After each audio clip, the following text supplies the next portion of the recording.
नमस्कार, अपनी ढपली अपना राग के साथ हाजिर हूं मैं अनुपम। प्रदेश की हर छोटी बड़ी खबरों को लेकर के सबसे पहले बात कर रहे हैं बड़ी खबर की। समाजवादी पार्टी के विधायक दारा सिंह चौहान आज भारतीय जनता पार्टी में शामिल हो गए हैं। बीजेपी में शामिल होने के मौके पर दारा सिंह चौहान ने अपनी बातों को रखा है, लेकिन बीजेपी के प्रदेश अध्यक्ष भूपेन्द्र सिंह चौधरी, डिप्टी सीएम केशव प्रसाद मौर्य और डिप्टी सीएम ब्रजेश पाठक समेत कई वरिष्ठ नेता वहां पर इस ज्वाइनिंग के दौरान मौजूद रहे।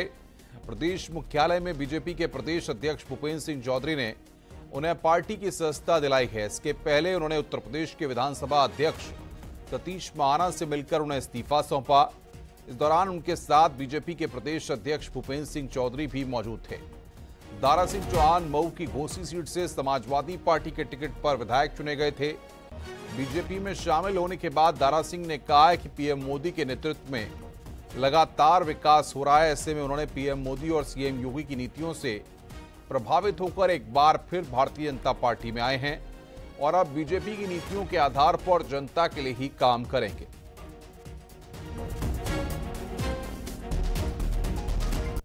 ये दुनिया की कोई ताकत रोक नहीं पाएगी। तीसरी बात, प्रधानमंत्री और आज मोदी जी और योगी जी के नेतृत्व में जो विकास का काम, जन कल्याण का काम, गरीब कल्याण का काम जिस तेजी से आगे बढ़ रहा है, मुझे पूरा भरोसा आने के साथ आज भारतीय जनता पार्टी का मैं सिपाही के रूप में आज मेरी घर वापसी हुई है। एक कार्यकर्ता सिपाही बनकर के 2024 में भारतीय जनता पार्टी की ताकत को बढ़ाने के लिए एक लोकसभा जिता करके तीसरी बार देश के प्रधानमंत्री नरेंद्र मोदी जी को प्रधानमंत्री बनाना चाहते हैं। 2000 लोकसभा चुनाव में जब सपा, बसपा, राष्ट्रीय लोकदल, कांग्रेस इन सबका गठबंधन था, तब हम 64 सांसद उत्तर प्रदेश में जीते थे। और 2024 में विश्व के सबसे शक्तिशाली, प्रभावशाली, गरीब कल्याण के लिए समर्पित, देश के उत्थान के लिए समर्पित भारत के यशस्वी प्रधानमंत्री माननीय नरेंद्र मोदी जी के नेतृत्व में तीसरी बार भी देश में एक शक्तिशाली सरकार बनाने के लिए जो 73 का आंकड़ा है, उसे उत्तर प्रदेश से पार करके 80 सांसदों की एक फौज माननीय नरेंद्र मोदी जी के नेतृत्व में देश में सरकार बनाने के लिए देने का संकल्प निश्चित तौर से सफल होगा। और दारा सिंह जी भाई साहब के आने से पार्टी को बहुत मजबूती मिलेगी। हमारा संकल्प उत्तर प्रदेश में इस अंतिम छोर पर बैठे व्यक्ति के लिए, समाज में जो गरीब व्यक्ति है, हमारी जो योजना है अंत्योदय की, उस अंत्योदय की योजना को सफलता पूर्वक लागू करते हुए और माननीय प्रधानमंत्री जी के नेतृत्व में उत्तर प्रदेश की भारतीय जनता पार्टी का जो संकल्प है, उस संकल्प को पूरा करते हुए आने वाले लोकसभा चुनाव में हम लोग आप सबके आशीर्वाद से अपने संकल्प को पूरा करेंगे, ऐसा मेरा सब लोगों से निवेदन है। मैं एक बार पुनः अपने दोनों माननीय उप मुख्यमंत्री गण का, आदरणीय दारा सिंह जी का, सभी सम्मानित भारतीय जनता पार्टी के पदाधिकारियों का और भाई साहब के साथ, दारा सिंह जी के साथ आए सभी उनके साथियों का स्वागत करता हूं। इधर बेंगलुरु में विपक्षी दलों की आज से 2 दिन की मीटिंग होने जा रही है। इसे लेकर बीजेपी सांसद डॉक्टर लक्ष्मीकांत वाजपेयी ने निशाना साधा। उन्होंने कहा कि अपनी जान बचाने के लिए धुर विरोधी विचारधारा के दल एक नाव पर सवार हो रहे हैं। धुर विरोधी विचारधारा के दल एक नाव पर सवार हो रहे हैं अपनी जान बचाने के लिए, अपने अस्तित्व पे आए संकट से बचने के लिए। सैद्धांतिक आधार पर कोई नहीं है। मेरा कहना कि जनता को यह पता है कि इन दलों की व्यक्तिगत स्थिति क्या और सामूहिक हो जाएंगे तो क्या स्थिति है। चुनाव के पहले कांग्रेस और सपा उत्तर प्रदेश में एक हुई थी और एक प्रचार हुआ था कि जनता को ये जोड़ी पसंद है राहुल और अखिलेश जी की, लेकिन वो जोड़ी बिखर गई। उसके बाद बुआ भतीजे की जोड़ी बनी, वो भी बिखर गई। तो ये भी कौन लंबे दिन तक चलनी है। और अगर मैं कहूं तो सकारात्मक विरोध करें, उनका स्वागत है, लोकतंत्र में उनका अधिकार है, लेकिन नकारात्मक विरोध और अकारण विरोध ये जनता समझ गई है इन विरोधी दलों को, और जनता इसका जवाब 2024 के चुनाव में देगी। और आदरणीय नरेंद्र मोदी जी देश के प्रधानमंत्री बनेंगे, उसे कोई ये रोक नहीं सकते, चाहे कितना ही ये बोले। राजभर की पार्टी एनडीए में फिर वापसी कर चुकी है, आपको क्या लगता है राजभर का फैक्टर कैसा रहेगा यूपी में? नहीं, निश्चित तौर पर स्वाभाविक प्रभाव डालेगा। राजभर समाज के नेता के रूप में आदरणीय ओम प्रकाश राजभर जी हैं और स्वीकार्य नेतृत्व है। जब वो स्वीकार्य नेतृत्व राजभर समाज का एनडीए का पार्ट बन गया है, तो निश्चित तौर पर राजभर समाज का जो शक्ति है वो हमको मदद करेगी। उधर भारतीय जनता पार्टी के राष्ट्रीय महामंत्री दुष्यंत गौतम ने विपक्षी दलों की बैठक पर तंज कसा है। उन्होंने कहा कि यह बैठक नहीं बल्कि दावत है और सभी दल एक दूसरे को ब्लैकमेल कर रहे हैं। सर, विपक्षी दलों की 2 दिवसीय बैठक आज से शुरू हो रही है। आप किस तरह से इस पूरे प्रोसेस को देखते हैं? तमाम जो दल हैं वो कहीं ना कहीं विपक्षी एकता को दिखाने की कोशिश है इस बैठक के जरिए। बीजेपी के लिए कितनी समस्या, टेंशन की बात है? देखिए, बीजेपी को कोई परेशानी नहीं है इसमें। ये विपक्ष की एकता नहीं है, ये तो दावतनामा है। जिस दावतनामे के अंदर कोई पिताजी को लेके जा रहा है, कोई बेटों को लेके जा रहा है, परिवार सहित लोग आ रहे हैं। कोई पहले नाश्ता करके चला आएगा, कोई लंच करके चला आएगा, कोई डिनर करके चला आएगा। अगर एक रूपता होती तो बैठ के सब डिस्कस करते। कोई कहता मैं आज आऊंगा, मैं कल नहीं आऊंगा, मैं कल आऊंगा, मैं परसों नहीं आऊंगा।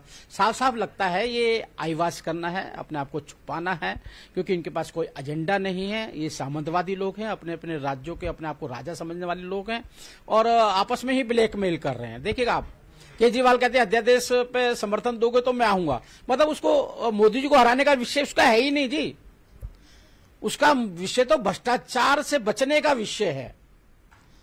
ममता जी कह रहे हैं जब आऊंगी जब कांग्रेस वहां पे नहीं लड़ेगी, तो उनका कोई कांग्रेस और आपस का सामंजस्य नहीं है, एक दूसरे को नीचा दिखाने वाली बात है। इसलिए ये सब लोग स्वार्थी लोग, परिवारवाद वाले लोग, भ्रष्टाचारी लोग इकट्ठा हो रहे हैं, दावत पे इकट्ठा हो रहे हैं। दावत के लिए कोई मना नहीं करता, इसलिए दावत करके अपने चले जाएंगे। समाजवादी पार्टी ने बीजेपी पर पलटवार किया है। समाजवादी पार्टी ने कहा कि विपक्षी एकता को लेकर बीजेपी की ओर से जो भ्रम फैलाया जा रहा था, इसका जवाब आज उन्हें बेंगलुरु बैठक में मिल जाएगा। कि भारतीय जनता पार्टी द्वारा जो लगातार भ्रम फैलाया जा रहा था, उस भ्रम का जवाब आज उसको बेंगलुरु में मिल जाएगा। क्योंकि ये जो विपक्षी एकता बन रही है, ये सिर्फ देश की लोकतांत्रिक व्यवस्था को बचाने के लिए, देश की संवैधानिक संस्थाओं को जो मोदी सरकार लगातार कुचल रही है। भारतीय जनता पार्टी के वरिष्ठ नेता मुख्तार अब्बास नकवी का कहना है कि विपक्ष की बैंगलोर में जो बैठक हो रही है, उन दलों में आपस में ही मतभेद हैं। 2024 के चुनावी चूल्हे पर चुनावी खिचड़ी खानदानी खुरचन साबित होगी। ये जो 24 के चुनावी चूल्हे की ख्याली खिचड़ी है, वो खानदानी खुरचन से ज़्यादा कुछ साबित नहीं होगी। मैं इसलिए कह रहा हूँ कि 24 के चुनावी चूल्हे की ख्याली खिचड़ी खानदानी खुरचन साबित होगी कि अभी देखिए ना, इनका आगाज़ इतना खूबसूरत है तो अंजाम कितना बदसूरत होगा, इसका अंदाज़ा आप आसानी से लगा सकते हैं। क्योंकि जो है ख्वाहिशें एक हैं और इसमें खानदान अनेक हैं, जो सपने एक हैं और मुंगेरी अनेक हैं। एक अनार 100 बीमार, नीतियां है नहीं, नेतृत्व है नहीं, चेहरा है नहीं, मोहरा है नहीं। उसके बाद भी जो है वो एक ही सनक है कि हम मोदी जी को हराएंगे। इनकी सनक मोदी जी को हराने की और जनता का संकल्प मोदी जी को जिताने का। एसबीएसपी के महासचिव वरुण राजभर का कहना है कि विपक्षी एकता 2024 में बीजेपी के गठबंधन के सामने शून्य साबित होने वाली है। विपक्षी एकता मुंगेरी लाल के हसीन सपने जैसा हो गया है। ये सपने देख रहे हैं सत्ता पाने के लिए, क्योंकि ये भ्रष्टाचार करना चाहते हैं। ये ईडी, सीबीआई, आईटी इस सब से बचना चाहते हैं। लेकिन देश और प्रदेश की जनता, इनके जो सपने चल रहे हैं मुंगेरी लाल के, इसको सपने में ही ये रात में सोचे चाहे दिन में सोचे, लेकिन इनका सपना साकार नहीं होगा। हाँ, विपक्षी दल में वो भी लोग जा रहे हैं जो अपने जिले में, अपने विधानसभा में, अपने लोकसभा में 500 वोट दिलाने की भी क्षमता में नहीं है। तो ये सच है कि वही लोग हैं जिनके पास वोट भी नहीं है, जिनके एक विधायक नहीं है, जिनके एक सांसद नहीं है, वो भी उस बैठक में जाकर के ये माननीय प्रधानमंत्री जी के नेतृत्व में जो गरीब कल्याणकारी योजनाएं चल रही हैं, जो एनडीए का एक मजबूत स्तंभ खड़ा हुआ है, ये विपक्ष इस एनडीए के सामने दूर दूर तक नजर नहीं आएगा। ये उत्तर प्रदेश में ओम प्रकाश राजभर ने बीजेपी के साथ गठबंधन की घोषणा कर राजनीतिक माहौल को गर्मा दिया है। अमित शाह से मुलाकात और फिर गठबंधन का ऐलान कई मायनों में खास है।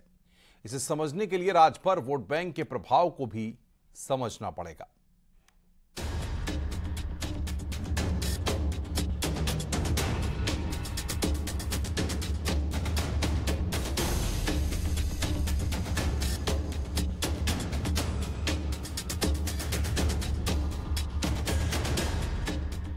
विपक्षी एकता को खोखली करने वाली ये तस्वीर देखिए, कैसे बीजेपी के चाणक्य ने उत्तर प्रदेश के सियासी रंग का भगवाकरण कर दिया। कभी बीजेपी के खिलाफ मोर्चा खोलने वाले राजभर आज बीजेपी का गुणगान कर रहे हैं, क्योंकि इन्हें सत्ताधारी पार्टी से इनाम मिलने वाला है। वो इनाम जिससे राजभर अपने परिवार, अपनी पार्टी, अपने समाज और उस वर्ग का जीर्णोद्धार करने वाले हैं। माननीय गृह मंत्री जी से बात हुई। माननीय देश के प्रधानमंत्री, माननीय गृह मंत्री, माननीय मुख्यमंत्री, माननीय राष्ट्रीय अध्यक्ष जेपी नड्डा जी और उत्तर प्रदेश के हमारे सभी साथी एनडीए में शामिल होने के लिए जो प्रयास किया, एनडीए में शामिल हुए, इसके लिए हम सभी को धन्यवाद देते हैं। और गरीब, कमजोर, वंचित, शोषित, पिछड़े, दलित, अल्पसंख्यक के हित के लिए जो लड़ाई भारतीय जनता पार्टी लड़ रही है, उस लड़ाई में हम लोग भी शामिल होकर। राजभर का ये फैसला क्रांतिकारी है, क्योंकि एनडीए में शामिल होने से पहले इन्होंने कई टर्म एंड कंडीशन रखे थे, जिसे मानने के बाद ही ये गठबंधन अब जाकर साकार हो पाया है। ओपी राजभर ने कहा था, सामाजिक न्याय, जातिगत जनगणना, समान शिक्षा, निशुल्क स्वास्थ्य, बिजली बिल माफी, पूर्वांचल राज्य और राजभर को अनुसूचित जनजाति का दर्जा। जब तक नहीं मिलेगा, वो बीजेपी के साथ 24 के रण में दम नहीं दिखाएंगे। लेकिन 2 दिन के भीतर ही इन शर्तों को शायद मान लिया गया, या फिर इनमें से कुछ शर्तों पर बाद के लिए सहमति बनी होगी। हालांकि राजभर ने जिस तरह कमबैक किया, उससे विपक्ष में जरूर खलबली मच गई है, क्योंकि एनडीए के सहयोगी राजभर को उपयोगी बता रहे हैं। माननीय गृह मंत्री जी ने सोशल मीडिया में जानकारी भी दी और राजभर जी ने भी प्रेस कॉन्फ्रेंस करके आप सबको बताया है। राजग का कुनबा मजबूत हुआ है और ये अब स्पष्ट हो गया है कि भारतीय जनता पार्टी 2024 के चुनाव में माननीय प्रधानमंत्री नरेंद्र मोदी जी के मार्गदर्शन में, उनके नेतृत्व में हम प्रदेश की सभी सीटों पर यानी 80 की 80 सीटों पर विजयश्री हासिल करेंगे। देखिए, ओपी राजभर जी को मैं आज से नहीं 25-30 साल से जानता हूँ। ये तो थे ही एनडीए में, ये थे ही भाजपा के मंत्री। ज्ञान चक्षु खुले, अखिलेश जी के पास पहुंच गए। अब अखिलेश जी के बाद दोबारा ज्ञान चक्षु खुले, एनडीए में बैठ गए। तो सुबह कहाँ होगी, शाम कहाँ होगी, ये तो शायद राजभर जी खुद भी नहीं बता सकते। बीजेपी का कुनबा बढ़ रहा है, मजबूत हो रहा है और एक के बाद एक रूठे नेता मान रहे हैं, जिससे सबसे ज्यादा परेशान विपक्ष है, क्योंकि एसबी भले ही छोटी पार्टी है, लेकिन पूर्वांचल में इस पार्टी का काफी दबदबा है। घोसी, गाजीपुर, जौनपुर, चंदौली, सोनभद्र, आजमगढ़, ये वो सीटें हैं जहां बीजेपी की पकड़ थोड़ी ढीली पड़ जाती है। लेकिन राजभर के आने से इन सीटों पर एनडीए का दबदबा फिर से कायम होने वाला है और यही चिंता विपक्ष को सता रही है। की फाइल को तो गायब करा दिया, तो भैया का मुद्दा और निषाद पार्टी का मुद्दा एक ही है, भैया आएंगे तो हम लोग इस मुद्दे को एनडीए से हल कराने में कामयाब होंगे। जो संवैधानिक इनकी जो आरक्षण के मुद्दे हैं, जो सामाजिक भागीदारी के मुद्दे हैं, भैया। और राजनीति में कुछ भी निकल जाता है तो उसके ऊपर कोई चर्चा नहीं होनी चाहिए। देखिए, मैं एक बात नहीं समझ पा रही हूँ कि अगर भारतीय जनता पार्टी जिसका किला इतना मजबूत है, तो उन्हें क्या आवश्यकता पड़ गई है कि आज वो फिर से वो पार्टियों का अलायंस तोड़ रहे हैं, जो सदस्य किसी दूसरी पार्टी में है उसको उनको शामिल कर रहे हैं। तो क्या ये 2024 की उनकी बेचैनी है? जो राजभर का एनडीए में शामिल होना ये बताता है कि कैसे बीजेपी 24 के चुनाव में 80 सीटों का लक्ष्य लेकर चल रही है, यानी कि हर सीटों पर कमल खिलाने के लिए सहयोगियों का साथ भी मायने रखने वाला है। न्यूज 18 के लिए संकेत मिश्रा की रिपोर्ट। रुक रहे हैं यहां पर एक ब्रेक के लिए। ब्रेक के बाद खबरों का सिलसिला लगातार जारी है।